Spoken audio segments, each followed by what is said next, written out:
The purpose of today's stakeholder engagement awareness is to meet our valued stakeholders who are manufacturers, consumers, and other stakeholders to be able to discuss with them about the new Standards Levy Order 2025, which has just been enacted in 8th of August, and to be able to bring to their attention the provisions of that levy order.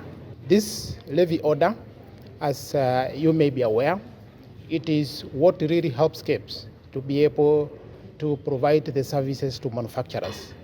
It enables Kebs to set up the prerequisite infrastructure required to carry out testing, to carry out calibration, to carry out inspection, certification of products, to develop standards national, regionally, and internationally for manufacturers to be able to use and to be able then thereafter to access the international market.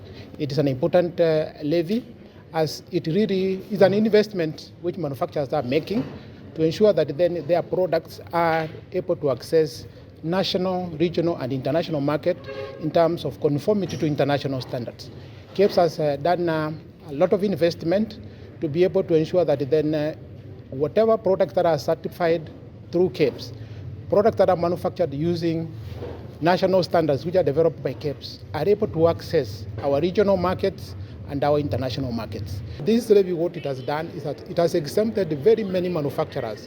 We are talking about upwards of more than 35,000 small and medium enterprises in this country who will not be able to pay levy, and they whose turnover is less than or equal to 5 million. So those ones have been exempted from levy obligations. And just to clarify an issue that is coming up hotly, the way it has been addressed, that we are increasing cost of business. We are not.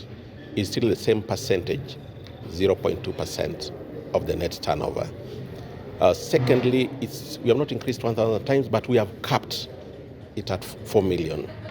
The essence of capping at 4 million was to attract foreign investment and allow also local companies, manufacturers, to plow back